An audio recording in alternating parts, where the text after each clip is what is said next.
He's got an amazing transformation story. Not only that, but he's one of the most knowledgeable people I've ever met on all of this sort of baffling biochemistry stuff. So prepare to be amazed by Richard's story and baffled. Hopefully unbaffled as well. Richard.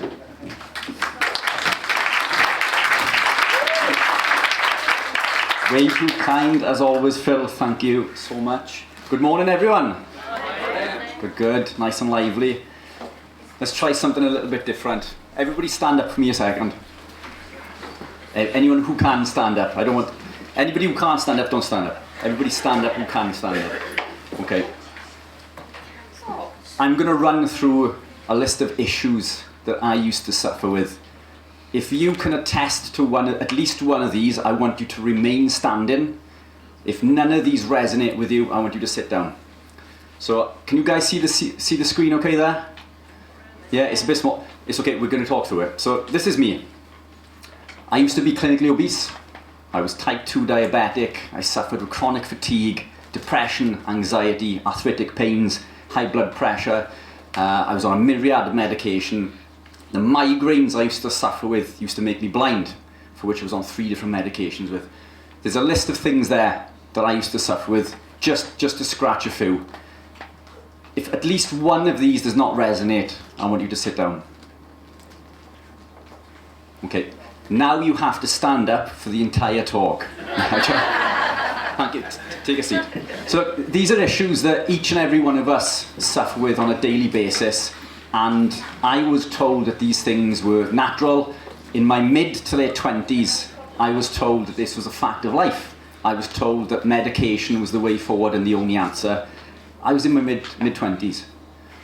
From the mid to late 20s, I could barely walk up the stairs without stopping and being severely out of breath. So I could walk a flight of stairs, but I would be severely out of breath by the time that I got to the top of the stairs. Can you guys see this image? I wish the screen was a little bit bigger. So this was me. I was highly inflamed, I had awful skin, I was covered in acne and boils. These things were all over my face, all over my back. And 15 years later, I think, and you can correct me if I'm wrong, I think I look considerably better than I did 15 years ago. Thank you. So these are issues that each and every one of us suffer with on a daily basis. But I was doing everything that I thought was correct. I was eating from the food pyramid. The food pyramid predominates carbohydrates, but we're told that these are things that are incredibly good for us. We need our grains, we need our whole grains, we need fruits and vegetables, so on and so forth. But I made some changes. I made a few key changes. There's nothing special about me, and I hate to break it to each and every one of you. There's nothing special about anyone in this room. We're all the same. Everything that I've achieved, every one of you can achieve if you wanted to achieve it. And I'm going to show you how. In the course of 12 months, I'd reversed my diabetes. I'd lost 107 pounds, which is about 7.5 stone. I was no longer diabetic, obviously. I was now migraine-free, pain-free, depression-free, anxiety-free. All of these things that went away. All of these things are connected. As Lydia mentioned yesterday, all of these different pillars, all these different illnesses, they stem from the same thing. They're all connected. We look at these illnesses as being separate things. They're all connected. Now, this was taken about 2 weeks after I won the European Championship as a professional bodybuilder. So I went from being unable to walk up the stairs in my mid to late 20s. I lost all the weight. I was incredibly lean. I was like a stick. I was incredibly skinny. I began lifting weights again, and I noticed I was gaining muscle hand over fist at an incredible rate. I decided to enter a men's physique bodybuilding competition. Now, this is someone who suffers with severe anxiety. I would not be doing this today for £1 million, and I promise you that. I would not get up in front of you guys. The thought of walking onto a stage in front of hundreds of people who are quite literally there to critique you. These people are there to look for your flaws. They're not there to big you up and to give you compliments on how you look. So this was a situation that I was completely unfamiliar with. My life was spent living in boxes. And I'm sure when I tell this little story, many of you can also attest to this. I lived in my box, my house. The only time that I would leave my box was to jump into my metal box. I'd drive my metal box to another big box, my place of work. And then I would walk inside this big box and I would work from a small box, my office, inside this bigger box. And then at the end of the day, I would jump back into my metal box and drive back to my other big box. My life was spent living in boxes. Now, I break boxes for a living. And I'm hoping that the information that I give you today will allow you to become experts in breaking boxes. We shouldn't be confined to these boxes that we live in, that we put ourselves in. I wouldn't walk to a local shop. I wouldn't go anywhere by myself. I never felt worthy of the company of others. I wouldn't speak to neighbours in my own street. Many used to think that I was stuck up, I guess. The reason that I didn't speak to them, I never felt worthy of the company of others. I didn't feel good enough to speak to these people. I was the type of person who would walk into a shop and always feel that the people in the shop were looking at me because I was the type of person to go in and rob something. You know, I was the scum from the local council estate that wasn't good enough to be in this shop. I went on to become a professional athlete, and not just a professional athlete, British and European champion. This was my obesity analysis from one of the fat analysis machines that we own. This was taken 2 weeks after I won the European Championship. This registered at 3%, which means when I was competing, my body fat percentage was probably around 2%. This is ridiculously low and not good for you. Bodybuilding is not healthy, but it was fit for purpose. It was a goal that I wanted to achieve, and it was living my lifestyle that allowed me to achieve this goal. Now, when I show people this slide, they often think that, well, it's your genetics, you're genetically gifted. My family, my whole family are riddled with all sorts of illnesses and diseases. I was the worst. I was the sickest person within my family in my mid to late 20s. Now, I'm completely free of all of these things. Yes, I still get sad. You know, when I was growing up, you were happy or you were sad. And now it's just depressed. You're depressed. You know, and there's a reason for this. There is a reason, which I'm hoping to get into. But I was an addict. I became a sugar addict. I was addicted to sugar. This thing of depression and anxiety saw me go down a slippery slope. I would come home from work, I would drink a glass of wine, 1 glass led into 2. 2 was nearly a bottle, so I started drinking a bottle of wine a night. Then 1 becomes 2. At the peak, I was drinking 3 bottles of wine each night, or a litre of whiskey. And I used to like buying expensive whiskies, so it wasn't a cheap habit. The wine, I used to buy the most rubbish wine you can imagine because I couldn't afford to buy expensive wine, 3 bottles each night. It was 3 for a tenner in my local shop. So not even nice to drink either, but I felt I needed it. When I came home from work, I needed a drink. This is what we tell ourselves, I need a drink to de-stress. What I do now is way more stressful than anything that I've ever done before, but I no longer drink. I don't drink alcohol whatsoever. Part of my journey saw me down a slippery slope of becoming addicted to the prescription drug tramadol. When I took tramadol, it used to give me a warm, fuzzy feeling.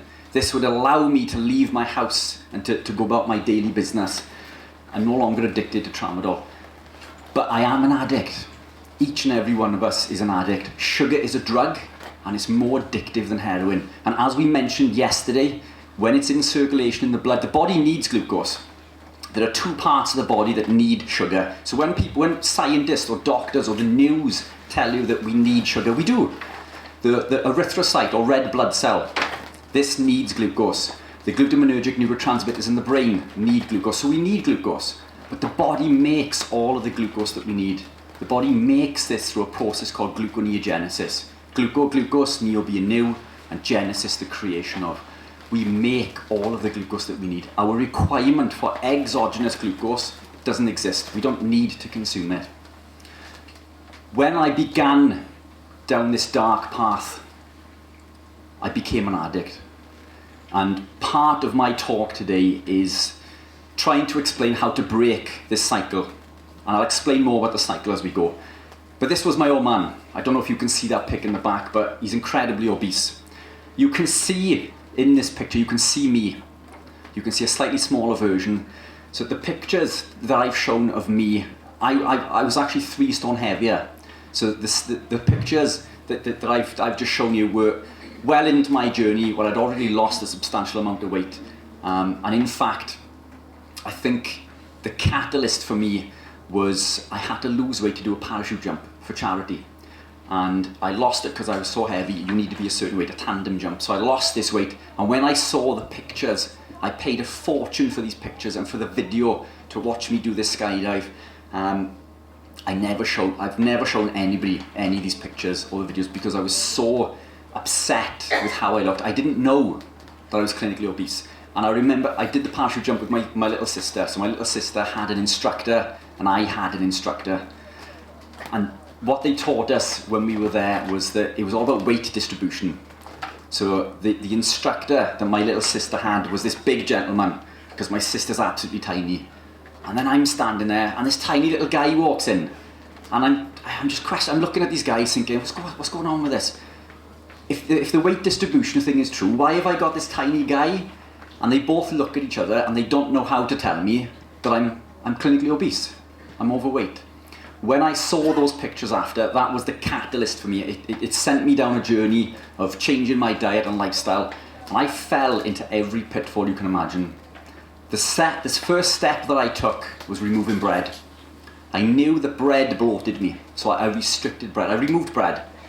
I didn't know anything about carbohydrates. I didn't know how proteins and fats worked in the body. I just knew that whenever I consumed bread, whether it was bread itself or whether it was from a pizza or chicken nuggets, for example, I would become incredibly bloated.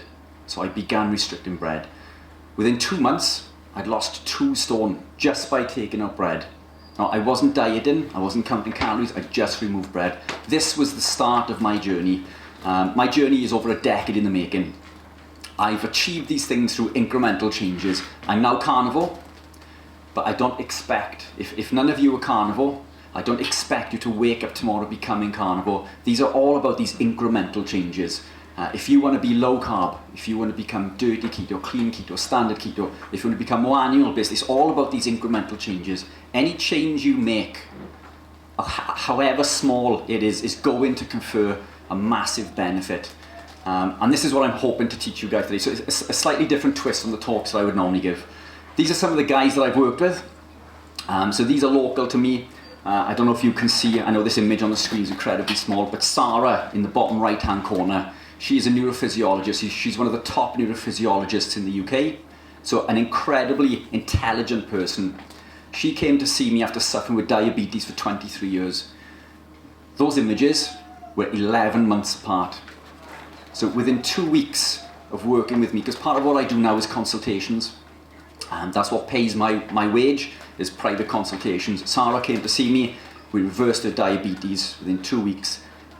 Last year, she started competing in triathlon, and she represented Team GB in triathlon this year. So she went from being unable to walk 1 mile to becoming one of the top amateur athletes in her age category in less than 2 years. And it is fantastic.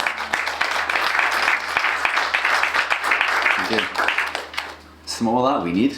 That was fantastic. So these are some other athletes that I work with. I won't bore you with this too much, but ex-professional rugby players like Shane Williams, Andriana Christophe, the Body from the ITV series The Cube, pro athletes, so on and so forth. I do a lot of work with Professor Noakes. Do any of you guys, by show of hands, know Professor Noakes? Yeah, fantastic. So I do a lot of work for the Noakes Foundation, a lot of public speaking events, events online on food addiction. In fact, that's what this slide was for, and that's what I'm hoping to get into today. This was a podcast that I went on last year or the year before with the U Project, Craig Harper. This went number 7 in the world. And I'm not putting this up there just to build my ego by any means. I'm putting this up there because a lot of the information that I'm going to give you today is not mainstream. It's ostracized from the community, but it is highly respected between nutritional experts all over the world. I'm fortunate enough to partake in podcasts with the likes of Dr. Anthony Chaffee and Sean Baker, Bart Kay, and so on and so forth. Some incredible networks, but it's all about getting this information out there. So let's crack on with this. This is the Eat Well plate. Very similar to my diet or the food pyramid. Again, it predominates carbohydrates, incredibly high in carbohydrates. We're told to minimize protein. We're told that protein is damaging to the body. And obviously we're told to avoid the fats, particularly the saturated fats. And I've retermed this the Eat Badly diet. And this came from a podcast that I did with Zoe Harcoom going back last year.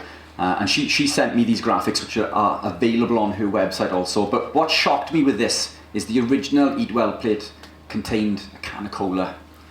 So this is done by the Food Standards Agency. How important does that sound, the Food Standards Agency? Well, the advice that they are giving us must be correct because they're the Food Standards Agency. It's got a can of cola on there. That can of cola has since been removed, but this is one of the original images that they produced. Who is behind these guidelines? Well, it must be a super important nutrition expert, scientists, so on and so forth. Not at all. It's the likes of companies like Kellogg's, Nestle, Coca-Cola, Pepsi, and so on and so forth. So this was the start of my journey. The advice that we are being given from the media is fueled by companies who are looking to make money. Sugar companies. So let's look, I'm going to take a step back and then we're going to jump back forward again. Sugar and seed oils. When we consume lots of sugar and seed oils, this increases things like blood glucose and cortisol.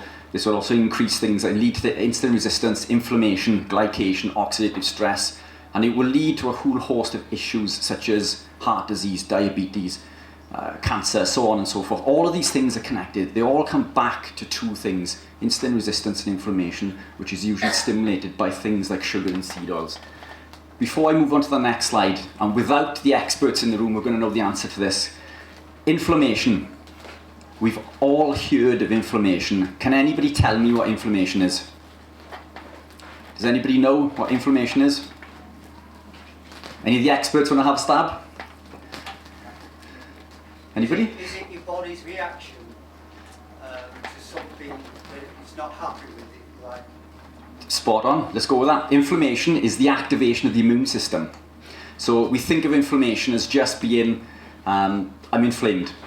When we have inflammation, this is activation of the immune system. The immune system is responding to something that is going on within the body. And in most cases, these things are caused by foods that we eat. They can be caused by external toxins also, but predominantly some of the things that we put into our mouth. So just to cover some of these 4 points that we made on this third bubble there. Insulin resistance. So this is the body's inability to deal with rising glucose levels, for example. Inflammation, as we just said, is the activation of the immune system. We've got glycation. In simple terms, this is when cells become sticky. And one of the main causes or contributing factors to things like cardiovascular disease. Oxidative stress is when, think of rusting, for example, when metal rusts, this is what happens to our cells. And these things are caused by the compounds that we put into our mouth on a daily basis. So let's take it back. The food pyramid, this was my diet. Predominated in carbohydrates, medium to low protein, and again, we're told to avoid these fats. So let's think about it logically. If we are predominating carbohydrates, and anyone who was here yesterday, you heard me speak about this when we were on stage with Dr. Abs, what are we made of? What are our cells made of? They must be predominated by carbohydrate. If our diet predominates carbohydrate or sugar, because all carbs break down into sugar, then our cells must be made of sugar, surely. Well, they're not. 70% of the average weight of the average mammalian cell is water. Most of the weight within our cell is water. Let's take that out of the equation, we're left with protein.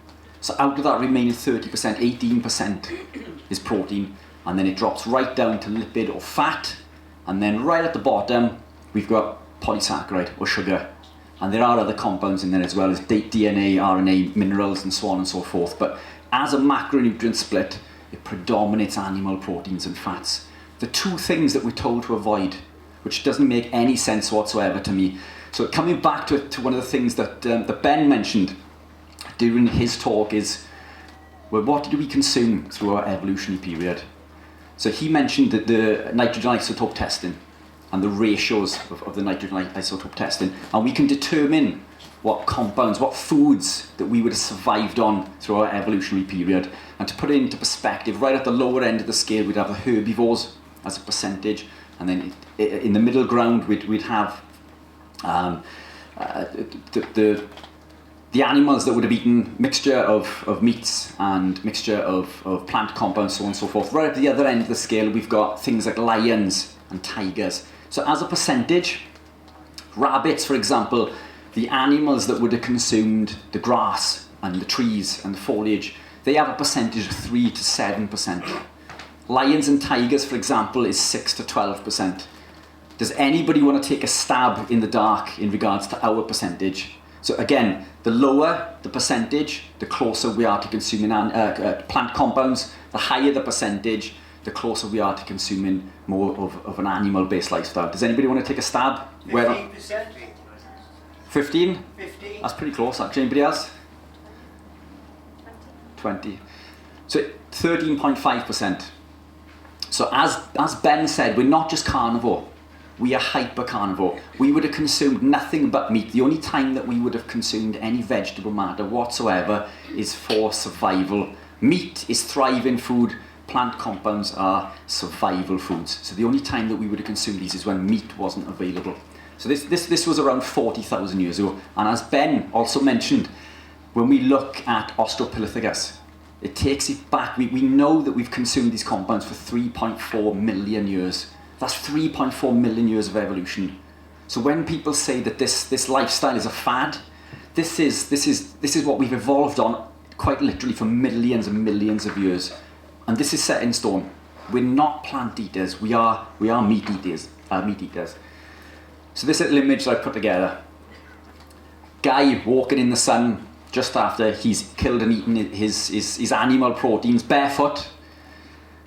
So this is the key.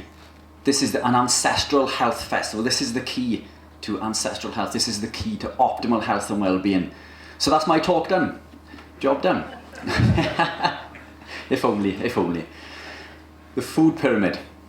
So we are predominating carbohydrates. Everywhere we wake up in the morning, we consume muesli for breakfast. And we think that this is good for us. We're told that muesli is good for us. And as we mentioned yesterday, not only is it predominating carbohydrates, it also contains phytic acid and lectins, which lead to intestinal permeability and further weight gain. Weight gain isn't a caloric model, it's to do with the endocrine system. And when we consume these compounds, insulin is elicited, it upregulates certain proteins within the body which break the bonds on the glycerol backbone and sends the fatty acids into the fat cell.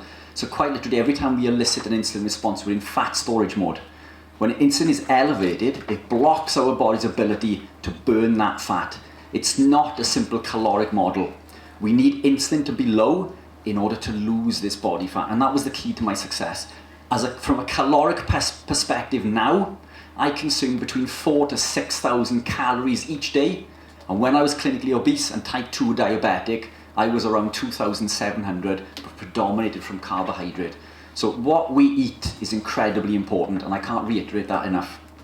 Coming back to the sugar, all carbohydrates break down into sugar. All carbohydrates. Now when we look at the back of a packet, it'll say 70, 80 grams per 100 carbs, but that's fine because only 5 of which sugar. But that's a fallacy. That 5 of which sugars is what sugars immediately. Every one of those carbohydrates sugars eventually, and that's a very important factor. Muesli is a bowl of sugar. And what do we do in our wisdom? We make that bowl of muesli, we take a banana, and we chop up the banana, which is more sugar, and we add sugar to our bowl of sugar on a daily basis. There's no protein in there.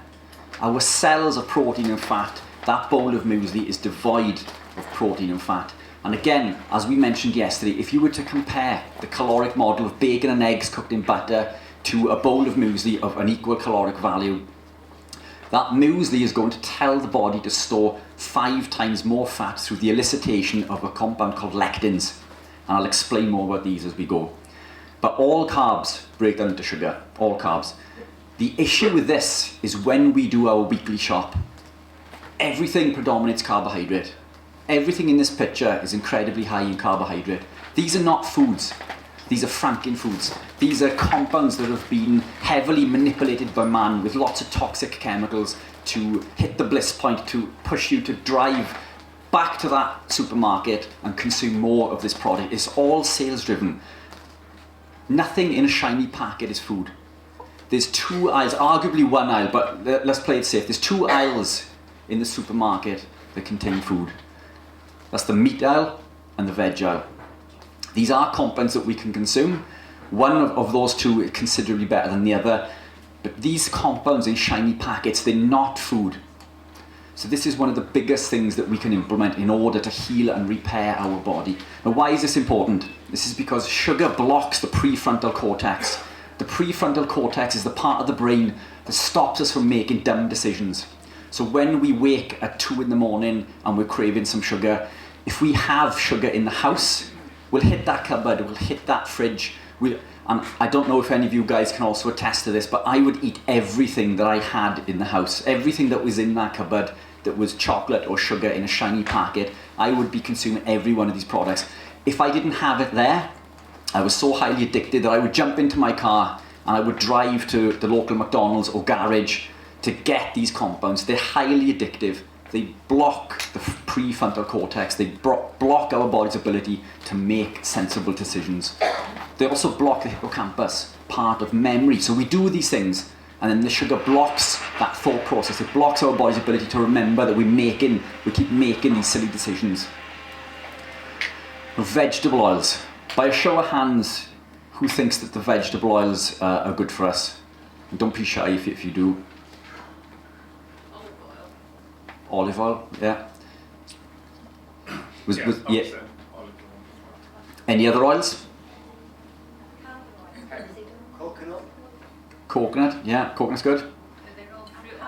Yeah, spot on. So what did you say? Did you say rapeseed? Rapeseed oil, Yeah. So we're told that these compounds are incredibly healthy for us because we're told that they lower our cholesterol. This is another myth that we've been told and a path that we've been led down over the years. These compounds are made, that is actually a factory that makes these oils. These oils don't come from vegetables, they come from seeds. In order to extract this oil, they're treated with toxic chemicals like hexane to pull the oil out of the seed. And then they're bleached.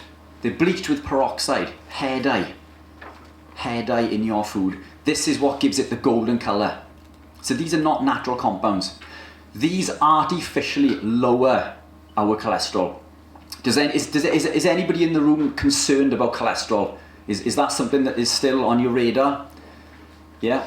Okay, so we're told to fear high cholesterol because it leads to cardiovascular disease, yeah? So high cholesterol, cardiovascular disease. I want at least one of you guys to do this while we're in the room now. I want you to Google this term, cytosterolemia. So I want somebody to do this and I want you to read it back to me. So, there we are, we've got a couple of people on their phones. I want you to read back to me what this condition cytosterolemia is. Try not to take too long. Yeah, I've got it. Okay.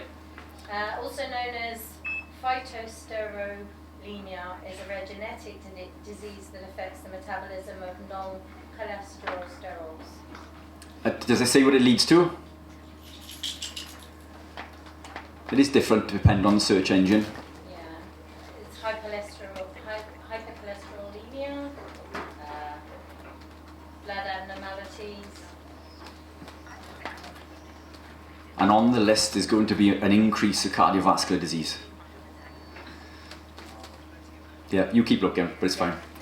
I was hoping that each and every one of you would be Googling this. This is a condition called cytosterolemia. It's a genetically inherited condition that prevents us from excreting these phytosterols.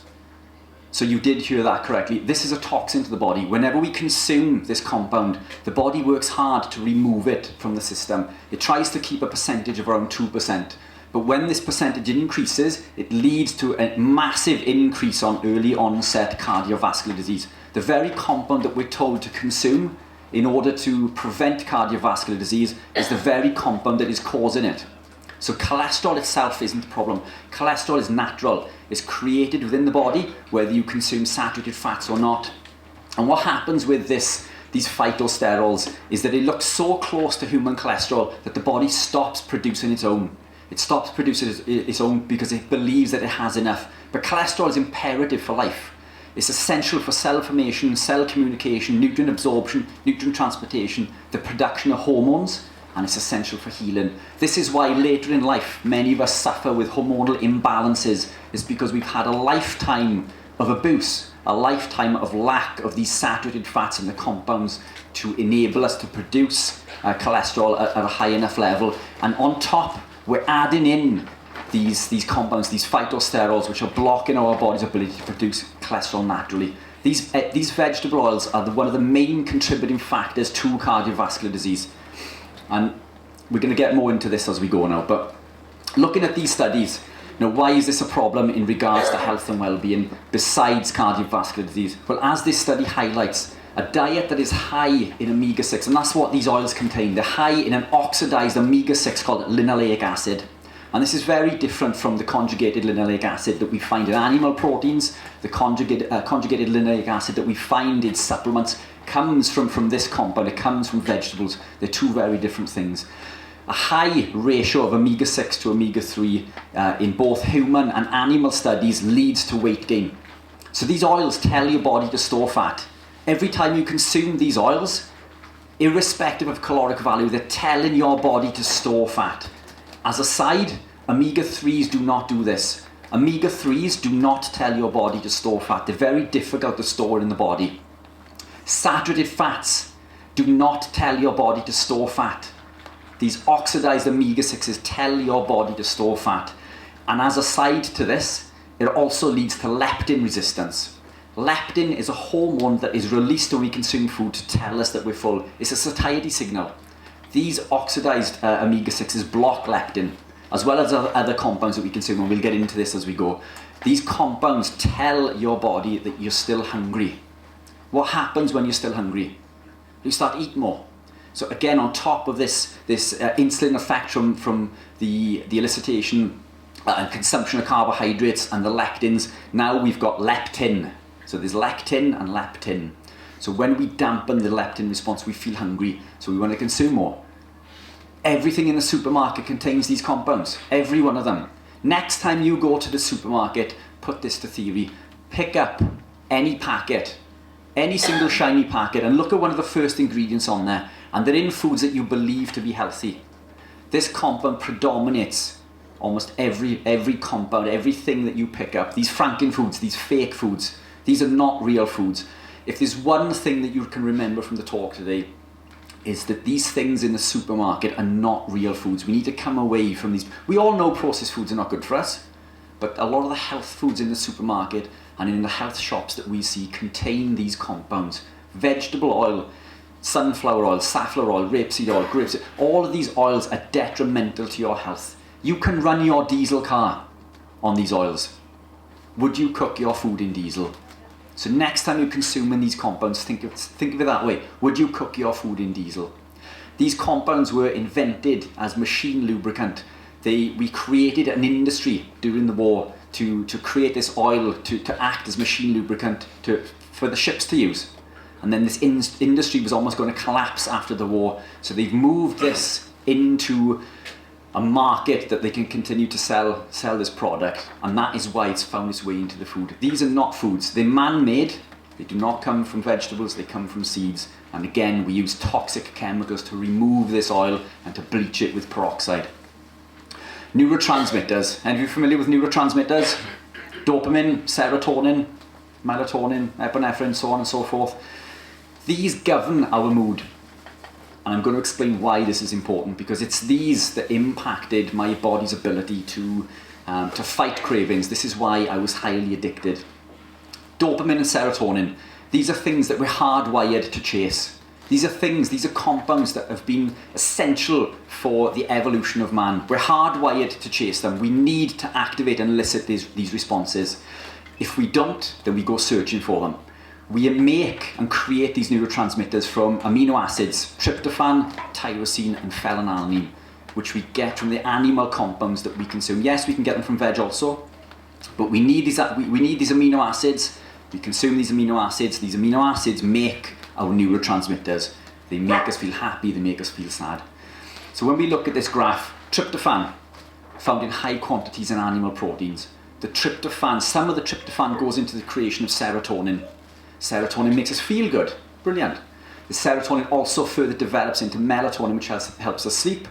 So we feel good and we're happy. Win-win. Much of this compound goes through another pathway. It goes through the kynurenine pathway, and it predominates through this. This leads to two other pathways, quin and kyna, which leads to glutamate and GABA. Glutamate and GABA, they work as a balance against each other, if you want. One is excitatory to the brain, so glutamate is the excitatory compound and GABA is the calming compound, and they work in tandem to each other. As a side to this, as you can see there from quin, we produce another compound called NAD+. You don't need to know what that is because I'm going to explain as we go. But in a state of oxidative stress and insulin resistance, which again is elicited through these seed oils and through the sugars, we become insulin resistant, we develop this state of oxidative stress. This blocks the conversion of tryptophan into serotonin. And that's the compound that makes us feel good. And it's also the compound that allows us to sleep. So now we feel sad, we're not sleeping. And now this is going to lead to us being grumpy and sad and depressed. It also enhances the secondary pathway, which leads to excitability. It leads to glutamate excitability. And I'm going to read what it says with this. Excessive glutamate causes an imbalance in cell homeostasis via an increase in calcium, contributes to cell damage or cell death. Glutamate excitotoxicity is a process that can lead to neural death, and it's also linked to many disorders such as ALS, MS, Parkinson's disease, so on and so forth. So this is a pathway that is incredibly important. This is a balance that we need to keep in homeostasis. This is highly important. And again, this is created through this oxidative stress, this insulin resistance, which is caused through the sugar and the vegetable oils that we are consuming. What else was on this chart that we just mentioned? NAD+. Does anybody know what NAD is? Anybody heard of it? No, fantastic. I'm going to tell you anyway. NAD is nicotinamide adenine dinucleotide. And I'm going to be testing you that by the end of this now, so make sure you've got your pens and pads ready. Nicotinamide adenine dinucleotide is a coenzyme that is involved in redox balance. So this is what helps the body fight off viruses and infections and keeps everything ticking over within the body. So it's absolutely crucial for our development and survival. We need this for life. It's also involved in non-enzymatic pathways which allow us to create sirtuins. It can directly influence many cellular functions, including metabolic pathways, DNA repair, which is pretty important, chromatin remodeling, cellular senescence, which is cell aging, the immune system. And I'm going to read this next part out. Remarkably, aging is accompanied by a gradual decline in tissue and cellular NAD+ levels, which basically means it's directly correlated with longevity. We need high NAD. When we create NAD, this compound is used in the electron transport chain. This is how we create energy. I don't want to get too technical, but we need this compound to create energy. When we consume glucose, sugar, the body uses more of NAD+. It uses four compounds. So each one molecule of glucose will use 4 NAD+.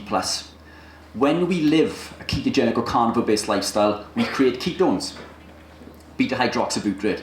Beta-hydroxybutyrate uses 1, which means it improves this ratio by over 400%, which basically means that we are 400% more efficient at a cellular level if we are using ketones for fuel over glucose. And as this basically says, this is directly correlated with life, the creation of DNA, how the body functions, so super important. And this is thrown off whack through the consumption of glucose and through the consumption of these vegetable oils. So there's a common theme coming with this. Wheat or grain. By a show of hands, anybody still believe that this is good for us? Our muesli in the morning? Yeah, fair play, at least somebody put it up. So grains. The staff of life. This is being used as an emblem throughout man's, history over the last couple of 100 years. We believe it to be the giver of life. This is what all the poor countries are consuming. It's used as an emblem for many organisations throughout the world. But these compounds, as well as many vegetables, are treated with a herbicide called glyphosate. Now, I'll come back to glyphosate in a second. These compounds, these grains that we consume today, are very different from the grains that we would have consumed thousands, tens of thousands of years ago. These grains have been hybridized. They've been genetically modified and bred to produce a higher yield for financial gain. Now, besides from that, they're treated with glyphosate. And as this, I don't know if you guys can see that on there, but glyphosate in the state of California has a Prop 65 warning on it, which means this compound is extremely hazardous to health. Prop 65 warnings in California are used to put on products that are known to be known carcinogens and known contributors to ill health. Quite a volume also. And to break any hearts, coffee is also on that list, but that's probably a talk for another day. So, I see some of you in tears there. So this is what it said: a chemical known to the state of California to cause cancer, birth defects, and other reproductive harm. So this is what is listed on grains in California, and it's the same for anything that is treated with glyphosate.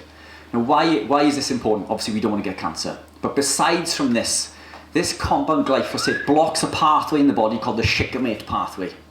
And I didn't swear, I promise. The shikimate pathway is a pathway that allows us to create our neurotransmitters, and it's done so. I don't know if you guys can see, but right on the bottom of this panel is those 3 amino acids that we've just mentioned: tryptophan, tyrosine, and phenylalanine. And you don't need to remember what these are, but these go on to produce our neurotransmitters. Without these, we cannot produce our melatonin, serotonin, our dopamine.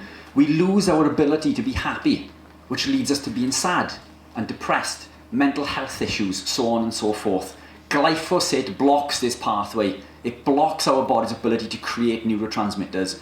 And if you don't believe me, this is a study that highlights this. I'll read this word for word. The herbicide glyphosate blocks the shikimate pathway, and by doing so inhibits our ability to create neurotransmitters. We don't want to inhibit our ability to create neurotransmitters. We need these for life. We need them to be happy. We need them to procreate and to evolve and to survive.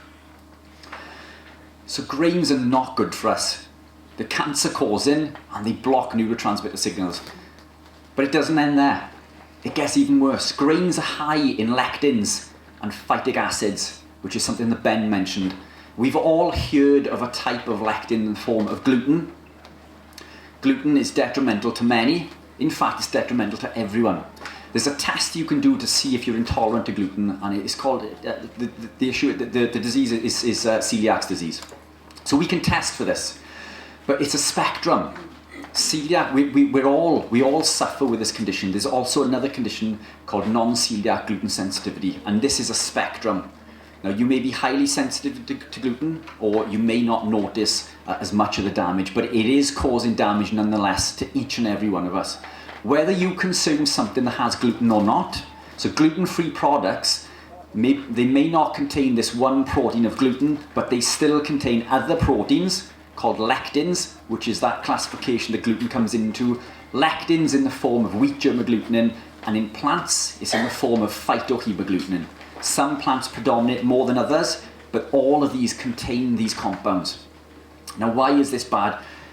Dr. Abbs mentioned this yesterday. This was the study. I don't know how many of you guys were in the room yesterday, but this is the study that he referenced. These compounds block our body's ability to absorb nutrients. So phytic acid blocks the absorption of things like zinc, iron, and magnesium. Zinc is essential for the production of testosterone, which both men and women need, by the way. Testosterone isn't just a male thing. All estrogen was once testosterone, so we need to produce testosterone. We need magnesium for muscle function and cellular energy and so on and so forth. And this is what that study highlights. So what Dr. Abbs was alluding to yesterday is that it's not just good enough to eat a highly nutrient-dense meal of animal proteins. What you co-consume with that meal has a massive impact on how those nutrients are absorbed. And what this study shows, this was done on oysters, a food that is incredibly high in zinc. When we eat the oysters with corn tortillas and other compounds that are high in phytic acid, the phytic acid is high enough to block the absorption of all of that zinc.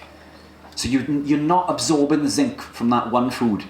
And it does this with lots of other compounds that we consume. So what we co-consume with our animal proteins has a massive impact. So when we consume a burger, for example, or something that contains grains, lectins, or phytic acid, those compounds are blocking our body's ability to absorb those nutrients that we need. And we're going to get into more in depth this as we go now. But this image is an image of the microvilli that line the gut. Now the microvilli are like little fingers. And when we consume nutrients, they come in and they bind to these microvilli. And this is how we absorb our vitamins and minerals, amino acids, and so on and so forth, which is perfectly normal. And that's what I've illustrated in this image. And it took me ages to draw this as well, and it looks absolutely pathetic, but that's my work on PowerPoint. These compounds, such as lectins and phytic acids, when we consume these, I don't know if you guys can see, but they bind to the microvilli as illustrated in the picture. When they come into the system, they bind to receptor sites on the microvilli line in the gut. So now, instead of having all of this surface area for your nutrients to be bound to absorb, your microvilli does this. The surface area has been massively depleted, massively restricted, which means that we can be consuming meals that are highly dense in calories, but we're not highly dense in nutrients, but we're not absorbing those nutrients. When we consume these compounds, if our bodies don't receive the signaling to say that we've consumed adequate protein, adequate vitamin A, vitamin B, so on and so forth, zinc, iron, magnesium, whatever it may be, our body tells us that we still need these nutrients, so it leads us to looking for more food. And now we spend our day, as a sheep does, we graze throughout the day, we're constantly consuming foods throughout the day. We're not grazing animals, we are fast and feasting animals. Now, worse to this, and this is one of the most important things I'm going to tell you guys that grains do, and phytohemagglutinin in the form of vegetables. When these lectins come in and they bind to the enterocytes line in the gut, they cause the release of a molecule called zonulin. When zonulin is released, it causes a gap in the tight junction between your epithelial cells, which is as bad as it sounds. It literally pokes holes in your gut. Tiny little holes which allow undigested proteins to travel into the bloodstream where they shouldn't be. So the body creates antibodies to fight them because they're now foreign invaders. They shouldn't be in circulation. The antibodies go to work, they fight off these proteins, and then through a process called molecular mimicry, the body then starts attacking other proteins that look the same. That is autoimmune disease. Anyone in this room that suffers with an autoimmune issue, anyone in this room who knows someone who suffers with an autoimmune issue, it comes from this. It comes from intestinal permeability. There are a number of compounds that can cause this intestinal permeability. Alcohol will cause intestinal permeability. Excessive amounts of casein will cause intestinal permeability. Far less with casein than anything else. But the predominator in nature is lectins in the form of things like wheat germ agglutinin. Wheat germ agglutinin, your muesli, your brown bread. Brown bread is no better than white, by the way. Well, in fact, it is marginally. But on the scale of being incredibly bad for you to being good, both brown and white bread are right down the other end of the scale. They're both incredibly detrimental to your health. And I would even say, if you are going to consume bread, you may as well just eat white, because it's so damaging and so close to being as damaging as brown that there's no benefit to eating. But don't eat bread at all. These compounds are blocking neurotransmitters, they're blocking your body's ability to absorb nutrients, and it's causing intestinal permeability. These issues that we think are genetic, and genetics exist, but another factor of genetics is something called epigenetics. So we think that we are our parents' children, and because something runs in the family, cancer runs in the family, obesity. I'm big because my mother and father were big. You know, I'm suffering with cancer because it runs in my family. It runs in your family because you eat the same compounds that your parents do. Yes, there's a genetic element, but cancer is fueled by sugar. Cancer cells are metabolically inflexible. They cannot be fueled by ketones. Therefore, if you stop eating carbohydrates, cancer cells no longer have fuel. And this is a fact. It was discovered by, my goodness, I can't remember his name, but this was done 70 plus years ago, and Dr. Warburg, and he won a Nobel Prize for discovering that cancer cells were fueled by glucose, fueled by sugar, which come from the carbohydrates that we consume. And we've lost this, we've lost that knowledge. It's been buried and we've forgotten all about it. We can stop cancers and tumours dead in its tracks. Much of these problems of oxidative stress and glycation are caused by excessive amounts of carbohydrates. And again, carbohydrates break down into sugar. Back to the neurotransmitters, tryptophan, tyrosine and phenylalanine, and this is the key. So by a show of hands, how many of you are addicted to sugar? If you had to quit sugar today, in all forms of carbohydrate, how many of you would struggle by a show of hands? Is there anybody that doesn't have their hand up? Is it one or two? Fair play, okay, good. Most of us are highly addicted to sugar. Sugar's a drug. And again, it's proven that it's more addictive than heroin. In rat studies, for example, they would fight harder for the sugar than they would for cocaine. After being introduced and developed an addiction for cocaine, they would still fight harder for the sugar, which tells you everything you need to know about this compound. It doesn't help with athletic performance, and that's probably a talk for another day. But the neurotransmitters, this is the key to combating food addiction. And this is what I want you guys to remember today. This was the key for me turning my life around and reversing my diabetes and doing what I do today. I get paid to talk to you guys. How brilliant is that? I get paid to look at your beautiful faces for an hour and tell you about my story. These compounds, these amino acids, tryptophan, tyrosine, phenylalanine, to create these neurotransmitters, dopamine. Let's just go with dopamine and serotonin because they're the ones that everybody knows. We need cofactors. So it isn't just enough to get those amino acids from the plants or the proteins that we consume. We need other cofactors to do this. We need things like zinc, iron, magnesium, vitamin B3, vitamin B6, vitamin B12, so on and so forth. What were the first three that I just mentioned there? Zinc, iron, magnesium. Look what is blocked by as much as 100%. The study that we just mentioned with the oysters, the phytic acid blocks these compounds by as much as 100%, which means we no longer produce our neurotransmitters. We're blocking this pathway. We cannot produce our neurotransmitters. So now we feel depressed. Now we feel sad. And now this leads into over-consuming more compounds. When we are chasing these neurotransmitters, which we're hardwired to chase, by the way, we can also elicit the response by sugar. So when we consume sugar, this will give us a dopamine bump. Each and every time it does this, it down-regulates the dopamine receptor, which means the first time you consume sugar, you feel brilliant. And then 5 or 10 minutes later, you feel pretty bad. So you go for it again, you eat another piece of chocolate or another banana or whatever your go-to is, and it gives you another bump. But then you're down-regulating the receptors constantly. You're constantly causing this barragement and the down-regulation of these receptors, which means every time you need more and more, and you need to eat it more and more frequently. So it's this vicious circle.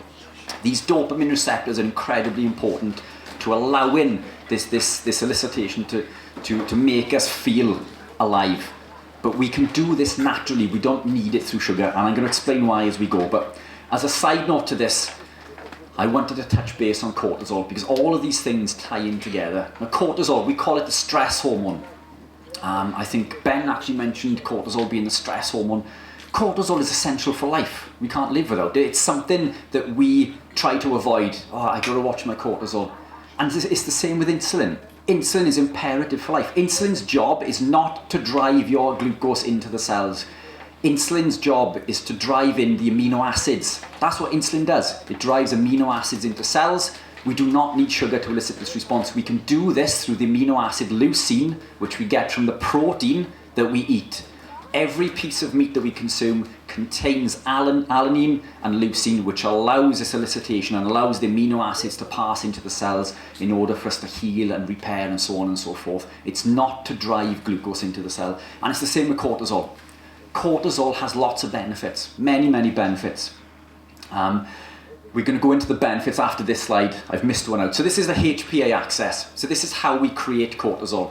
So it does it through a 3-step process. We come into an element of small stress where we need a bump of adrenaline or we need a bump of cortisol. We could be working out, for example, through our evolutionary period. This would be a case that we are being chased by a predator and we need energy to run away quickly. So cortisol is released and it begins in the hypothalamus, and this will increase corticotropin releasing hormone, which signals the pituitary to release adrenocorticotropic hormone, and this then signals the adrenal glands to release, first of all, adrenaline, and then cortisol. So it's a 3-step process. But this process is positive. It leads to an increase in energy.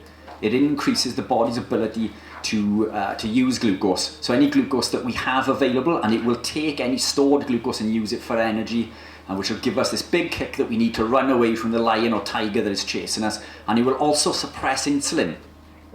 It suppresses insulin, so now we are no longer storing this glucose as fat, which, coming back to a point I made earlier, in the presentation, when we elicit an insulin response, it breaks those bonds on the glycerol backbone and tells the body to store fat. Insulin tells the body to store fat. When cortisol released, it suppresses insulin, preventing fat storage, which is awesome. That's what all of us want, isn't it? So there are benefits to cortisol. It blocks inflammation. Cortisol blocks inflammation. It improves cardiovascular health. What else have we got now? Blood pressure. It allows us to create gluconeogenesis, this process that we just mentioned where we make glucose. Cortisol does this, along with other hormones such as glucagon, adrenaline and human growth hormone. But cortisol is the predominating factor, so we need cortisol. Immune response, right at the bottom of the list. Immune response. Cortisol does all these things. Cortisol is not the demon in a normal state, but we don't live in a normal state. Now, GAS, General Adaptation Syndrome, this was a theory that was developed in the 1930s, I think it was 1936. And what this shows is the 3-stage process of how cortisol is elicited and how we use cortisol in the body. So the first part is the alarm stage, where the predator is chasing us and we have this bump of adrenaline and then cortisol, and then we perform whatever we need to do to get away. Now, in a normal state, let's take it back to this. Those 2 arrows, these create a negative feedback loop. So as soon as cortisol has been released, it tells the body to stop producing cortisol. So it's a self-fulfilling process. We produce cortisol. It's allowed us to run away from this danger, to save our life and do what we need to do. Now it tells the body to ramp it down. The issue with overstimulation is that it blocks this pathway. So the secondary pathway to this is adaptation. The body will attempt to keep a level of homeostasis, which is what happens if we need to run for long times. So endurance exercise, which is something we touched base on yesterday. So for those of us who are running half marathons or marathons, so on and so forth, cortisol is elicited to allow us to create gluconeogenesis, to provide that energy so we can keep going. So if we're being chased by a predator for a long time, we have the ability to get away. All of these are natural things until it becomes overexpressed. When it becomes overexpressed, this becomes the exhaustion stage. And this damages that negative feedback loop. It blocks cortisol's ability to tell the hypothalamus and the pituitary to stop producing cortisol, which leads to increased cortisol. So now we've got cortisol going through the roof. Now that's a bad thing. We want cortisol within its level. It's meant to be within a level, not overexpressed. What does elevated cortisol do? There's a massive list. I won't bore you with them all, but it disturbs our sleep cycle. It causes muscle breakdown, which is why a lot of long distance runners, marathon runners, so on and so forth, they're incredibly small. It's not because they're running hundreds of miles a week and they're eating a healthy diet. It's because they're wasting muscle. It causes muscle wastage. It causes weight gain. If you notice, I was having a chat with, where is she, the lady earlier? There she is. Runners, and you can attest to this, most runners have a belly. Run hundreds of miles a week, yet they have a belly because of this elevated cortisol. Cushing syndrome, poor skin, IBS, acne, decreased libido, so on and so forth. Cortisol is essential, but we don't want to overexpress this. This is overexpressed by consuming sugar and by consuming these vegetable oils. What else does elevated cortisol do? It decreases dopamine and serotonin. Dopamine and serotonin, the very compound that we've just mentioned that we need to make us feel happy and to make us feel sad. So through many, many factors of a modern diet, we're blocking our body's ability to create these neurotransmitters. And dopamine, just like we've just mentioned in regards to the elicitation of dopamine through sugar, sugar releases dopamine into the mesolimbic pathway. Dopamine gives us the pleasure in the same way that drugs do. And sugar increases the amount of dopamine in the brain, but this leads to downregulation of the dopamine receptors. So we need to keep the sugar intake low to prevent elevated cortisol and again to prevent our bodies from being unable to make dopamine and serotonin. Serotonin, again, it comes from the amino acid tryptophan. Now the thing with sugar is when we consume sugar, insulin is elicited, and then when insulin is elicited, it pulls all of the nutrients, all of the amino acids out of circulation from the blood to send it into the cell, except for tryptophan. It leaves tryptophan available for synthesis into serotonin. This is another reason why when we consume sugar, we feel good. So we've got a dopamine bump, and we've got a serotonin bump. And what we find then is we're stuck in this cycle. I was stuck in this cycle. I was consuming all of these compounds on a daily basis. The sugar and the seed oils. This would then block my neurotransmitters. It would lead me to feeling depressed and anxious. It would lead me to having incredible cravings. And I'm not kidding when I say that I would raid the cupboard and I would eat every single thing that was in the cupboard. I was this person. I was the person that would jump into my car and drive to McDonald's at 2 in the morning just to get my fix to make me feel good, because my body's not producing these compounds naturally. It's not producing them naturally, so I'm looking for this artificial stimulation. I consume the sugar. I have this bump in dopamine. I get this bump in serotonin, and now I feel good. But I do this from the consumption of the seed oils and through the consumption of the sugar. It's a vicious cycle. So what can we do? What did I do? How did I break this cycle? And this is going to sound ridiculously simple. Stop eating sugar and seed oils. That is the root cause of the problem. Once we remove this item, once we take out these compounds, our body has the ability to create these neurotransmitters naturally. Now tryptophan, tyrosine, phenylalanine, they go on with the cofactors that we just mentioned, zinc, iron, magnesium, so on and so forth. Now we can create dopamine and serotonin. Now we feel happy. We're no longer depressed. We're no longer sad. How do we do this? Well, we eat the compounds that predominate these animal proteins, the amino acids, which are found in animal proteins. Now, I'm carnivore. I'm 10 years, over a decade into my journey. I don't expect any one of you to make such a big jump right at the other end of the scale. This is all about incremental changes. So how can we, what is the takeaway? What can we implement? What can you guys take away from today? Physically build 3/4 of your plate, at least with animal proteins. If all you want to consume is animal proteins, then just do that. But make physically 3/4 or more of your plate animal proteins. If you want vegetables, make it 1/4 or less. And make no mistake, there is nothing of any nutritional value in any fruits and vegetables that we cannot get from animal proteins without the anti-nutrients. So we need to predominate the animal proteins. What else can we do? What can we do to help us with this transition? Well, we can increase BDNF, brain-derived neurotrophic factor. Brain-derived neurotrophic factor increases inhibitory control, so it allows us to fight these cravings. And this is stimulated by saturated fats, omega-3s, ketosis, vitamin D. So where can we find all of these magical compounds? Animal proteins. All of these compounds are found in animal proteins. So we need to eat more of these animal proteins, predominate our animal proteins. A hormone called cholecystokinin. Cholecystokinin is another hormone that is a satiety signaler. It tells us that we're full. This is increased by saturated fats, omega-3s and amino acids. Where can we find this magic elixir of ingredients? Animal proteins. Everything comes back to how nature intended. Animal proteins quite literally contain every vitamin and mineral that we need, not just to survive, but thrive.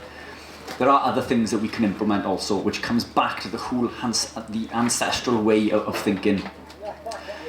Melanocyte stimulating hormone, MSH. This is stimulated through UVA through the eyes and UVB. So this means getting out in the early sun or later in the day when the sun is lower in the sky. We don't want to be in the sun predominantly when the sun is high in the sky. When the sun is low in the sky, early in the morning or later in the day. This will increase melanocyte stimulating hormone. Without glasses, so glasses off, and this will increase melanocyte stimulating hormone. This will help blunt cravings. The sun helps you blunt cravings. Have you noticed in the summer how you tend to eat a little less than you do in the winter? It's because there's less sunlight available. So get out early in the mornings or later in the evenings. You can also, from a supplement perspective, glutamine. Glutamine will help also block sugar cravings. So if you were to add this to some water, for example, before eating a meal, it will help blood sugar cravings. So to wrap this up as a whole, before we get into some questions, what are the takeaways? Super simple, and you guys can definitely now see this on the TV there.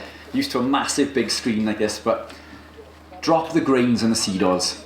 If there's two things that you can take away from today, drop the grains and the seed oils, and I promise if you do nothing else, you are going to be exponentially healthier and fitter. Grains is not food. Seed oils, they're not food. These are compounds that have been heavily manipulated by man. Avoid the non-foods. Anything in a shiny packet is not food. You know, I would rather you eat vegetables than eat something processed in the supermarket. But again, we want to be predominant animal proteins. Predominate the animal proteins and do not fear the fat. Your fat is your best friend. And remember what we said about the cell. It predominates protein and it predominates fat. Polysaccharide or sugar is incredibly low on the percentage of what the cell is made of. Use substitutes if you need to. So if you're early into your journey, which is what I do as a business, my business is Keto Pro. I manufacture and supply products, alternatives like sugar alternatives and chocolate bar alternatives and breads and wraps and things that have been heavily reduced in these toxic compounds. And some are incredibly clean. So the whole range of products goes from being low carb all the way up to strict carnivore. These are there to use should you wish to. And this is where my passion came from. After reversing my diabetes, after losing all of this weight, after changing my life, I felt like I'd found a secret, and I want to tell the world about my secret. And this is why I'm here today. I'm here to tell you about my secret. And this is how we do it. There's nothing special about me. Anybody can do these things. Anybody can achieve these things. Does this mean that I've never fallen off the wagon? Does this mean that I'm super strict all the time? I've fallen off the wagon more times than I care to remember. I've fallen off the wagon more times than there are people in this room. Probably twice as many. But this is all about the rule and not the exception. Consistency is key. You need to predominate these highly nutrient-dense compounds. If you fall off the wagon today, pick yourself back up, dust yourself off, get back on it tomorrow. Does that mean that you can't eat a piece of cake that your little girl has made you for your birthday, or if you've gone to a wedding and there's food out, it doesn't mean you can still consume these compounds. It doesn't mean you have to, but when you've healed the gut, when you've healed the gut and you no longer suffer with this intestinal permeability, we can afford to consume some of these compounds because we now have the systems in place to allow us to combat these toxins. But you won't want to. As you adapt deeper into your journey, you'll no longer crave sugar, you'll no longer crave alcohol, you won't want to consume anything that contains vegetable oils. And it's quite funny when I go to a restaurant because I'm probably the most awkward customer in there. They ask, do you have any allergies? And I don't want any I don't want my foods cooked in vegetable oil. I went to Miller & Carter recently and they asked me, do I have any allergies? And I said, yeah, I can't consume seed oils. And the guy came back and said, all right, I don't think we cook in them. He came back and he told me that they marinate the meats overnight in vegetable oil. And I'm thinking, oh my God, you're paying well over the odds for a steak anyway, and now I've got to consume it. I was with a friend of mine after a competition that he competed in recently, and there was two of us. We were away for him to compete, and this was his big meal after that he was really looking forward to. I couldn't sit there and not eat this steak that was drenched in vegetable oil, which I know is toxic to the human body. These vegetable oils stay in circulation for as much as 5 years, causing oxidative stress. When you consume sugar, it does this thing and then it comes out of the body. These vegetable oils will continue to cause oxidative stress for up to 5 years. The beauty is that when we are ketogenic, when the body produces ketones, it increases compounds in the body such as glutathione, which allow us to combat these oxidative stresses. So our bodies now heal and repair quicker. So in that moment, I consumed this compound that I knew was detrimental to me, and I had a bad stomach. I'm incredibly highly sensitive after. And I'm not sensitive because I've lost my body's ability to fight off these toxins. I've increased my body's awareness, which is an incredible thing to have. My body's, think of alcohol. The first time you drink a glass of wine or a beer or a whiskey, you feel a bit tipsy. The next time you can consume 2, then it's 3. Before you know it, you're out all night on the lash and you're absolutely steaming. And the next day you wake up and you're perfectly fine. Your body builds a tolerance to alcohol. It does not mean that that alcohol is not causing damage, but our body's ability to recognize it has been diminished. Our body's ability to recognize the damage from the vegetables, the seed oils, the grains, the lectins, all of these compounds in fruits and veg have been diminished from years of consuming them. When you remove these compounds and you put them back in, the early warning systems are heightened, they're overexpressed. When we put this toxin in, this toxin will elicit this response that will tell us that the body does not want it. It's called an exaggerated response, which is a good thing to have. It doesn't mean that you've built a tolerance to these compounds through living this way. You've just reignited your body's ability to recognize it. So life isn't over. We can still consume these compounds.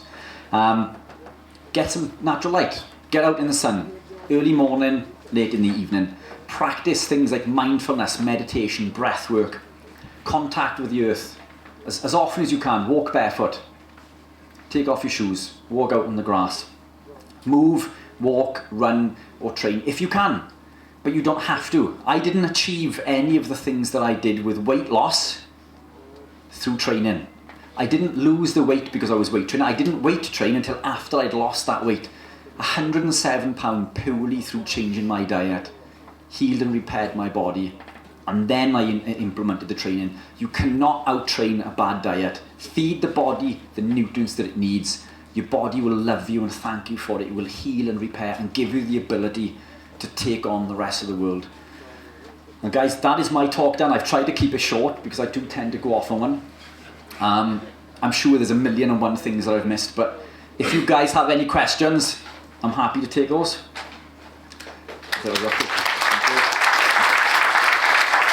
Second round of applause. My man. Yeah, can you talk us through your weekly diet, your exact diet, when you're absolutely on it and you're not cheating?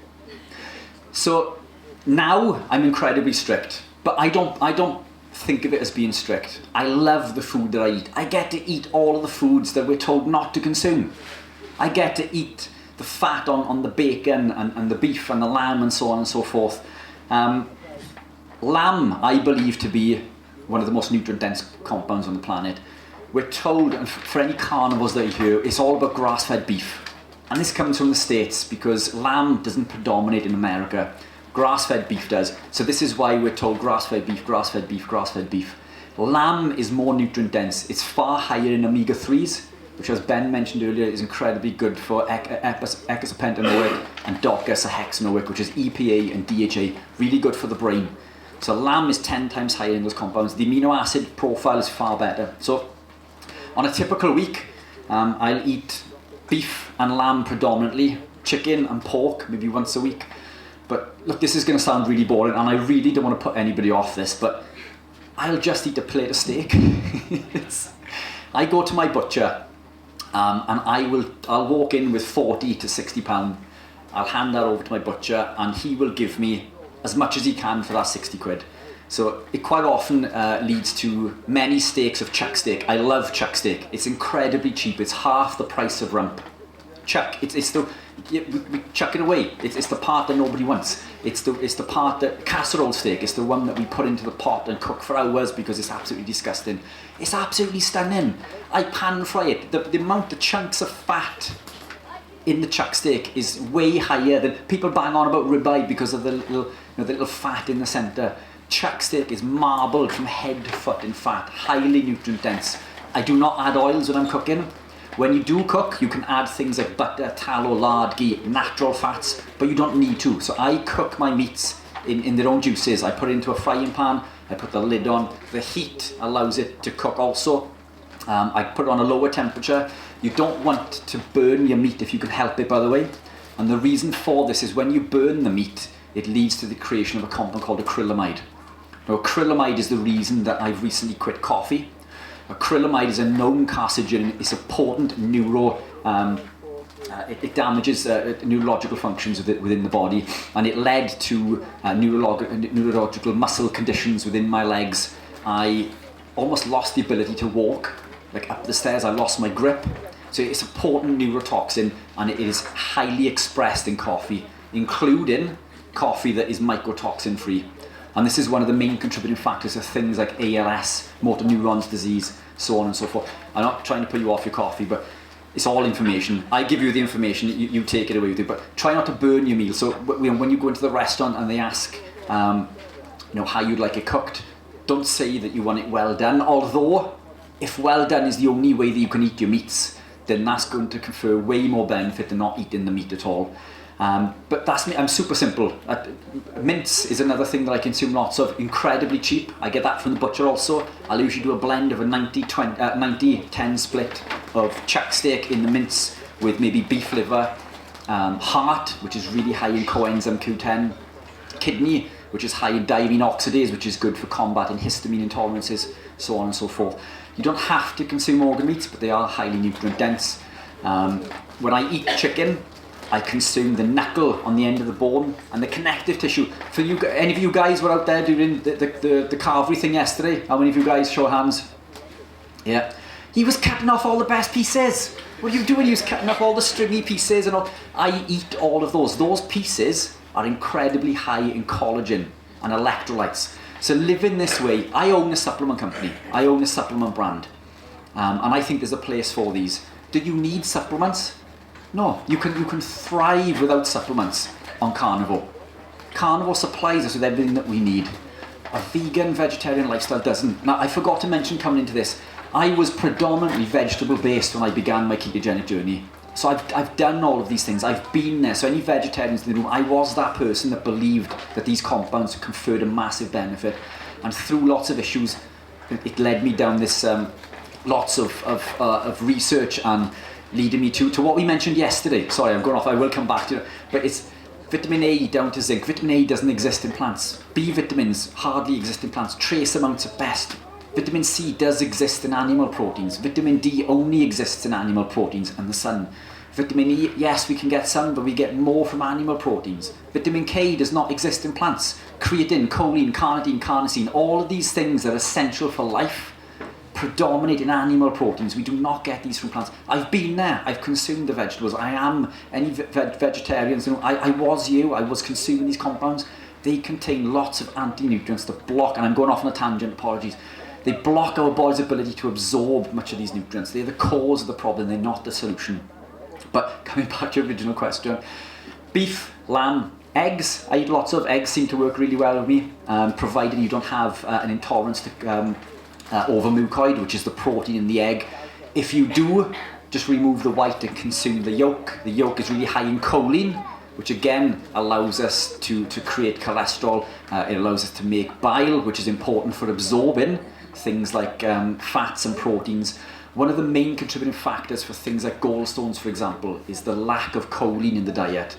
So the lack of choline and saturated fats, this is the reason people develop things like gallstones. The body loses its ability to produce the bile. We need the bile to act upon the fats to increase the surface area for the pancreatic enzymes to go to work further through the digestive process. But it's not fancy. I'm a big piece of steak with some salt. No pepper. I don't eat pepper, by the way, also. Pepper is highly toxic to the body. It blocks something called phase 2 detoxification in the liver. I'm not telling you not to add pepper to your meals. This is all about these incremental changes. You need to evaluate where you are on your journey. If you're right in the beginning, use things like herbs and spices. Use alternatives. As you gravitate deeper down your journey, you'll begin to remove these because you'll understand that they're not serving you. You'll understand that they're eliciting certain responses. We do not want to be blocking phase 2 detoxification. It leads to a response to me that I don't want. So I've removed that also. But if you need these in the early stages, then you can put them in. But I'm beef and salt, lamb and salt, eggs on the side, mince. That's about it really. So I can see a couple, there's a few there. Let's do this in order. Let me go to these two ladies over there because they jumped on it first. Sorry, lady in the yellow cardi. Oh, pink and yellow. Here comes the mic. Hear me? Yeah. No, I can't. I have Addison's disease, so I don't actually produce cortisol. Yeah. I have that artificially through a pump. And whenever I've done keto diets, one of my main problems is actually glucose levels, Yeah. in that it gets too low. Yeah. Have you got any advice on that if I go into a carnivore diet? Yeah. So, look, we can navigate this a number of ways. So the issue with this is your body, because it doesn't produce cortisol, you cannot, or you struggle to make gluconeogenesis. You struggle for this process. Therefore, you don't make glucose at a normal level, which leads to you suffer with hypoglycemia basically when you become ketogenic and carnivore. If you need to put some carb in to do this in the short term, then put it in. There's no set rule to this, but the body is incredibly intuitive. Your body wants to heal and repair. Once you start providing it with the nutrients, your body will start to upregulate these things. I've seen people reverse conditions far worse. I've seen people stop cancer and tumour growth dead in their tracks. Advanced polycystic kidney disease, for example. This is meant to be untreatable and irreversible. There's a process of 5% degradation year on year. Two of the clients that I've worked with have stopped this and reversed advanced polycystic kidney disease dead in its tracks. So I'm not saying that you can reverse Addison's, but I'm not saying that you can't. But you can upregulate and improve these things. But if you need a little bit of carbohydrate, put some in. I'm not anti-carb. As I said, the body needs some form of glucose. But it's the overexpression, the overconsumption of glucose that we do in a modern diet that predominates glucose, and we're bombarding and causing this oxidative stress and so on and so forth. So my option, the first protocol with most people would be fruit. I'm not a fan of fruit because of the fructose. Fructose is not your friend. It actually depletes ATP. And this will probably make your day when I tell you this. My go-to for a carb source, if you are going to consume it, would be chocolate or white rice. White rice is lectin-free, so yes, it's high in carbohydrate. You don't need much, so that's not a green light just to go and consume tons and tons of chocolate and lots of rice. But what you may find is if you consume 1 or 2 squares, just a little bit, or a couple of spoonfuls of rice before bed, this will allow your body in order to get the glucose that it needs. And what you may find over time, weeks and months into the journey, your requirement for this will become less and less. And as you know, you're highly attuned to these things. You know when your blood glucose, you don't need to track it yet. So doing this through a dietary perspective and gravitating incrementally, this isn't a race. There's no, the finishing line isn't over there. You don't have to be producing glucose through gluconeogenesis by yourself by next week. It could be 2 years down the line. This is all about healing and repairing your body. You should not put off living a lifestyle that's going to confer massive benefits just for one thing that we can negate by a little bit of carbohydrate. This whole thing about being in a ketogenic state also, you don't have to test your ketones. Don't chase the ketone levels. The body is highly intuitive. As long as we are consuming the compounds that we need, the body will do what it needs to do. We don't need to test like I used to several hours throughout the day, my ketone levels and with the urine strips and the blood monitor. Eat highly nutrient dense food, and I dare say that if we were to speak a couple of years down the line and you've stuck to this, your body will either increase its ability to produce cortisol or it will upregulate. So we can create gluconeogenesis through cortisol, through adrenaline. I doubt it's going to do it through that mechanism because the HPA axis involves adrenaline, so it's that process that's been damaged. Beyond that, we can do human growth hormone and we can do glucagon. Glucagon is the hormone that is elevated when we're in a ketogenic state. So there is light at the end of the tunnel, but just do what you need to do to get by. Just don't use it as an excuse to go and eat a massive bar of chocolate. Be sensible with it. And this will probably make your day also. Personally, I would preference normal chocolate over dark. Yes, the reason that we preference dark chocolate within the keto community, for example, would be because it's lower in carbohydrate, but this is not what you're trying to do. You're trying to put a little bit of carb in, which is going to be...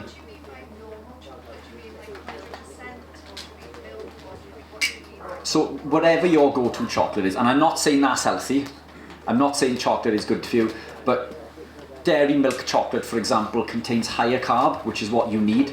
And the thing with dark chocolate is, yes, it's lower in carb, but it contains higher amounts of lectins and oxalates. And oxalates is probably a talk for another day, but it's great if you want kidney stones, though. Dark chocolate's a go-to for kidney stones. It's brilliant for kidney stones, breast cancer, thyroid problems, so on and so on. So this is why anybody with thyroid problems, We want to avoid things like kale and spinach, particularly broccoli. Now, broccoli contains a compound called sulforaphane. In fact, it doesn't. Broccoli doesn't contain a compound called sulforaphane. But when we bite into the broccoli plant, and coming back to what Ben mentioned earlier, every single plant on the planet contains phytoalexins, some form of plant toxins, which is elicited when we bite or chew into the plant. So when we bite on some broccoli, the myrosinase binds to glucoraphanin during the chewing process, and this creates something called an isothiocyanate, which is sulforaphane. Sulforaphane is so toxic it cannot exist in a healthy plant. So in a healthy broccoli plant, sulforaphane does not exist. It's created when we attack the plant.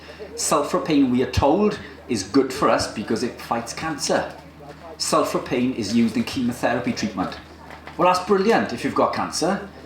If you don't have cancer, you wouldn't take a chemotherapy pill. Chemotherapy kills every cell in the body, not just cancer cells. So if you don't want to develop cancer, and you don't want this toxic compound, sulforaphane, do not eat broccoli. This sulforaphane competes for absorption at the thyroid for iodine. It prevents your thyroid from taking in the iodine and creating T3 and T4, or T4 and T3. So these compounds will block our body's ability to create thyroid hormone. So, sorry, just a little add on there, but does that answer your question? Brilliant. What else were we? Lady there. Yeah, sorry, I'm just got distracted then by so one of my questions was eggs, and you covered that, because we do like eggs with our steak. The other one for me was cheese. Yeah. Is that something that we should be avoiding, or again, in small amounts? What's your sort of take on that? So look, this is very much an individual thing. I work really well with cheese. So there's two main compounds within cheese that are going to cause problems. One is the lactose, although lactose in cheese has been mostly removed. So someone with lactose intolerance can usually consume cheese, believe it or not, real cheese. I'm not talking about little plastic stuff in sliced things in packets, I'm talking about big blocks of cheese. Most people with lactose intolerance can manage with cheese. The big thing with cheese is something called casein. Now, casein can cause intestinal permeability, but it only tends to do this when intestinal permeability is already present in some form. So if your gut is healed and you consume cheese, it's very unlikely to cause a problem. Casein converts into casomorphine. Casomorphine is highly addictive, so there may be a secondary factor not to consume. So I have a highly addictive personality, but I eat cheese, and if you're anything like me, I'll go to the fridge, I'll cut up a piece of cheese, I'll walk away, I'll eat that piece of cheese, a big block of it, mind, and then 2 minutes later I'm going back and cutting more. Or if you have a cheese board in a restaurant, it's like eating nuts. I can't stop, and there's a reason that you continue to eat nuts also. I won't get into that now, but the casein is highly addictive. So if weight loss is the goal, the over-consuming of cheese may stall, but what is found in cheese is high in protein, is high in fat. Cheese works really well for me. I'm not looking to lose any weight. I'm probably 9 to 10% body fat, and I stuff my face. Cheese works really well with me. I consume cheese sometimes, for weeks with everything, and then I may go through spells where I don't consume it. I remove things like cheese if I'm coming up to a race. So I've gone into athletic performance in regards to running and cycling now. So I'm working with the top athlete in the UK in Ironman. So I'm doing a lot of training with him. New to running. I've come from a bodybuilding background. I'm 20k lighter because I've gone into running.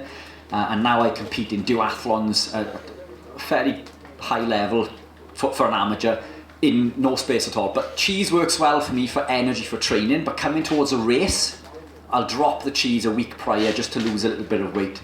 But from a nutrient perspective, as long as your gut is healed, i.e. you're not consuming alcohol and you're not consuming the lectins, then cheese is okay. Does that help? Big thumbs up for the cheese. Awesome. Brilliant stuff. Oh, there another question at the back. Have we got time, Phil, or am I running over? I do tend to chat. Oh. Just ask. Cheese. Sorry, Mark. Bacon and ham is processed. Are your thoughts that they're bad for us? Bacon. And ham. And so it's real meat. There are processed versions, but if we look at bacon, the reason we're talking about consume bacon is because of the nitrates. And this, in my opinion, this is a fallacy. Nitrates break down into nitrites. Nitrites create nitric oxide. Nitric oxide is a potent vasodilator that is directly correlated with longevity. So it's a big thumbs up for the bacon. There are reasons not to over-consume bacon, but it's not to do with the nitrites. I do eat bacon. I thrive on bacon. It works really well for me in moderation. Some people get away with consuming it every day. There are a number of contributing factors to why we wouldn't want to over-consume. What that pig is fed has a massive impact on the nutrients within. So if it's grain-fed, we're obviously absorbing those grains through that animal, so we don't want to be consuming pigs that are grain-fed overly. But if you go to your local butcher and they consume those pigs are fed things like apples and the offcuts from the farm, then you're going to have high quality pork. The other factor is this linoleic acid. So linoleic acid is also found in animal proteins, which is what we just mentioned with the seed oils, but it predominates around 20% in pork compared to 2% in beef. But the thing with this, the caveat to this is it's only a problem when it becomes oxidized. So this is why we want to avoid aged meats. So stay away from anything that's aged, or limit at least. But bacon for me, generally, is a thumbs up. Sausages, hit or miss. A lot of sausages will contain rusk. They use rusk as a binder, and rusk is made from grain. So it doesn't mean that you can't consume them, but maybe something that you don't want to over-consume. Your local butcher will make you rusk-free sausages, and rusk-free. You can make rusk-free burgers. Get the mince, and I crack an egg in. Mash it all up and put it into a little press and make nice little burgers. It doesn't got to be pretty, or I just pan fry the mince. But things like gammon and bacon, they're a big thumbs up for me. Fantastic. They're all popping up, brilliant. We could be here all day, I think. Can I just ask the storage of meat? Because if someone hasn't got access to a farm nearby, we'd probably freeze it. Does that have any effect? No, I freeze my meat. So I'll go to the butcher. Buy in bulk is one of the biggest takeaways. I think I've mentioned about 10 big takeaways. I've said about 1 million times now. If there's one take. So when it comes to meat, I buy a lot because I get more for my money. I'll split it. I'll put some into the fridge and I'll freeze the rest. As soon as I've bought it, it goes into the freezer. And I ask the butcher to put it into packets of 2 steaks, either big steaks like this or 2 smaller steaks. As I'm consuming out of the fridge, I'm putting something in from the freezer back into the fridge, so it defrosts in the fridge overnight, and then that is there for the following day. But yeah, freezing's fine, no issue at all.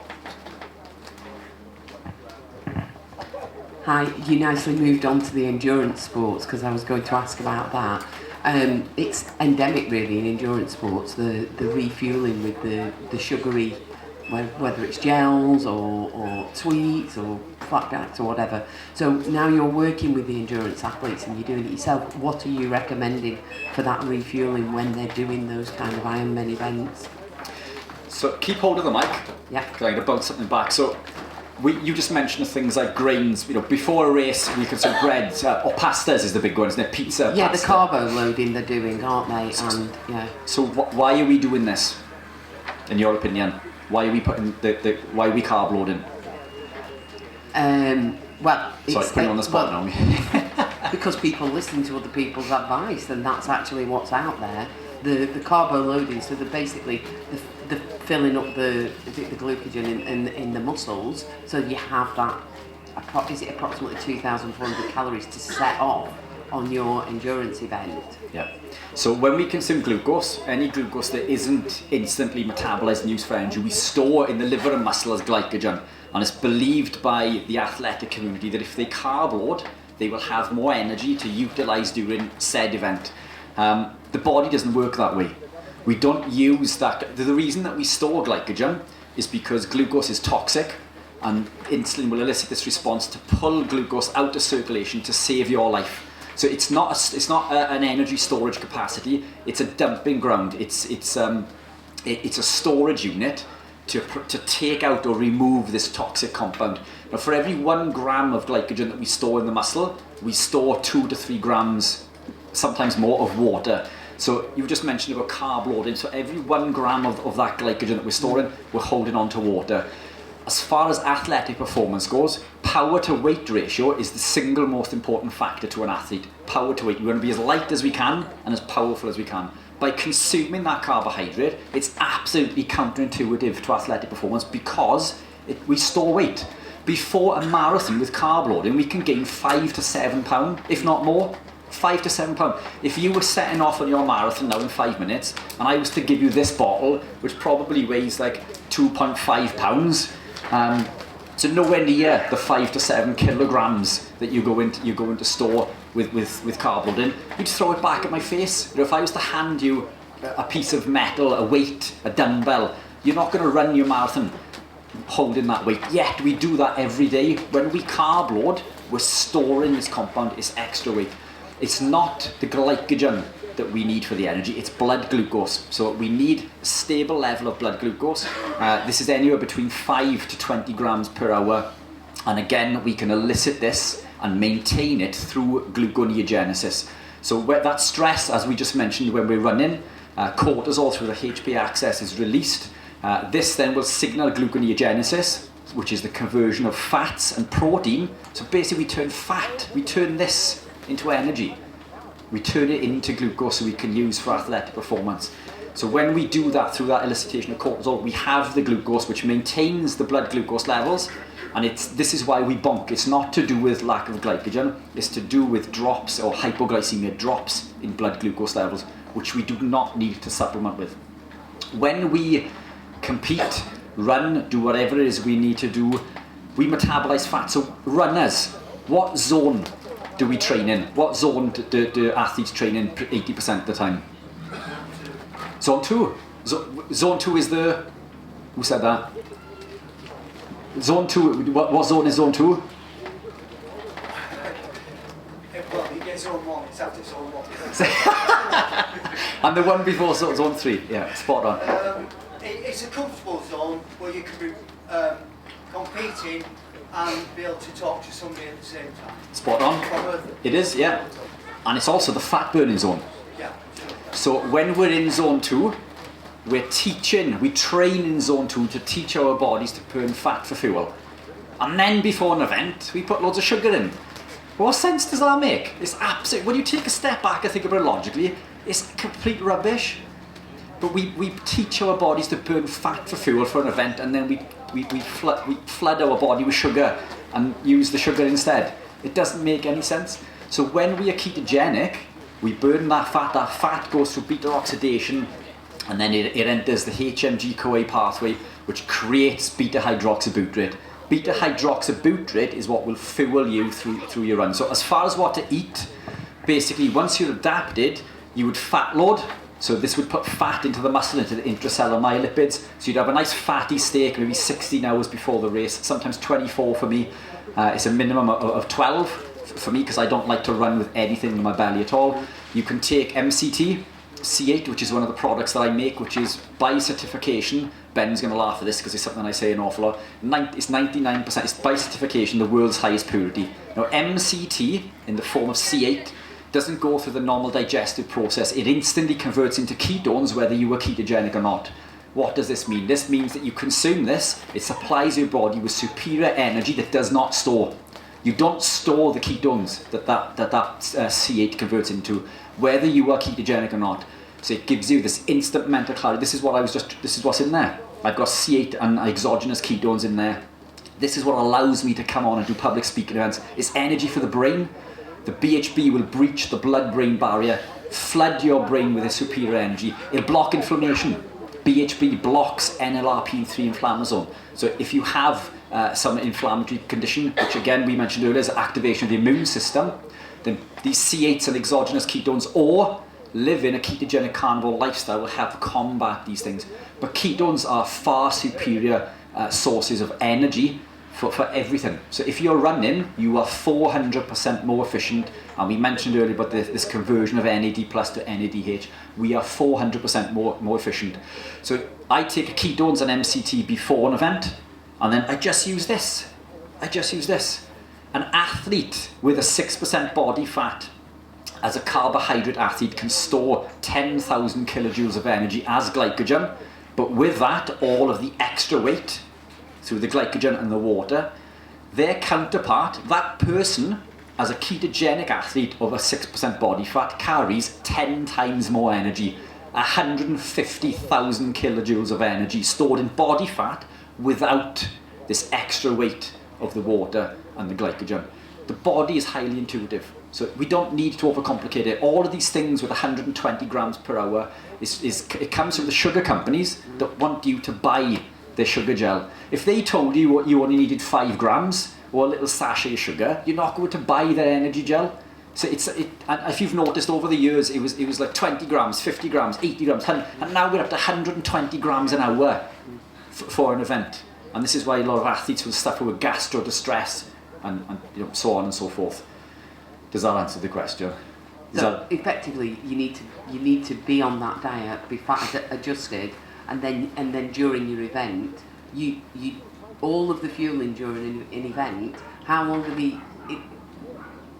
long, even if these events like the Ironman ones might take you 10 hours, that fat adjustment can keep you running through that entire event. It does. Body fat. So let's take it back to the first question. Do you need to be keto adapted to benefit from the exogenous ketones and the C8? No, nobody does.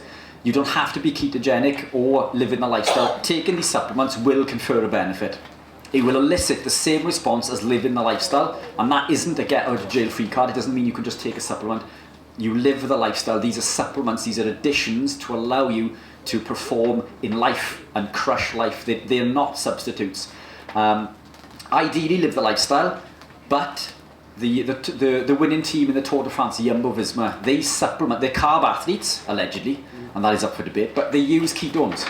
So they use carb, but they use ketones. When you take MCT or exogenous ketones, these take oxidative priority, which means that these will be used for energy while storing the glycogen then for the time that they require the glycogen during their cycle. This is why they're incredibly powerful athletes on hills, for example. So to use the C8 and the exogenous ketones, you do not have to be living the lifestyle. So many of the athletes that I work with, really good athletes, are carb athletes who use those supplements. But if you live the lifestyle, you're going to make even more benefit, because most of these benefits you're already eliciting naturally, and then instead of coming from there to there with the supplementation, you're already at this point, and then it's diminishing returns in regards to the benefits, but it is higher. So this is why before an event I will take exogenous ketones. If I have inflammation, I'll take exogenous ketones. If I'm feeling depressed, if I'm feeling anxious, and so on and so forth. So there are places for these things, but they shouldn't replace an ancestral appropriate lifestyle. Okay, thank you. Also, maybe have a look at some podcasts with Zach Bitter, have you heard of him? He's just broken a 100-mile, hasn't he, world record running, and ultra marathon, and he's pretty much carnivore, isn't he? Yeah. Yeah, he's an interesting dude. Dan Plays also trains Chelsea Sodaro, who is world champion Ironman athlete, who is trains ketogenic and carnivore. I think they do implement some glucose for the event, but that's fine. An athlete that I work with, ex-vegan, came to see me after an athletic performance talk. So he came to this event vegan. He came to speak to me after, and he said, "Rich, please don't tell anybody because my wife is vegan." So he didn't want to get back to his missus. "I want to start implementing beef liver. Where can I get it from? Can you explain?" So he began his journey of low carb. This was 2 years ago. This guy is an incredible athlete in my town. He's like a local celebrity because he just crushes all of these comps. But despite being a really good athlete, he had never podiumed. He had never been in the top 3.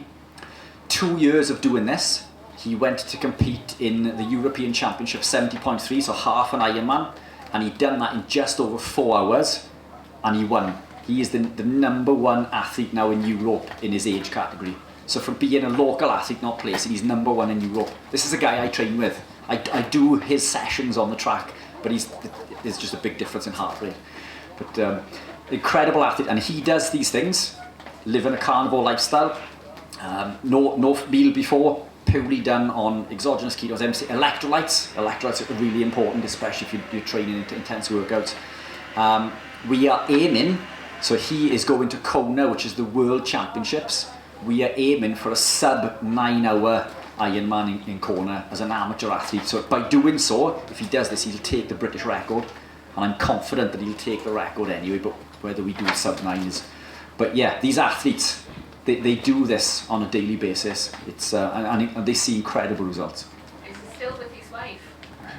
Right, So- maybe just one more question, because we've got to get on, and you know, Richard knows everything, right? So if anybody wants to grab him afterwards, but we've got So to get really on. quickly, but- his Brilliant. wife One more. is a dietitian for the NHS, so she found it really difficult because she believed everything that the NHS pushes.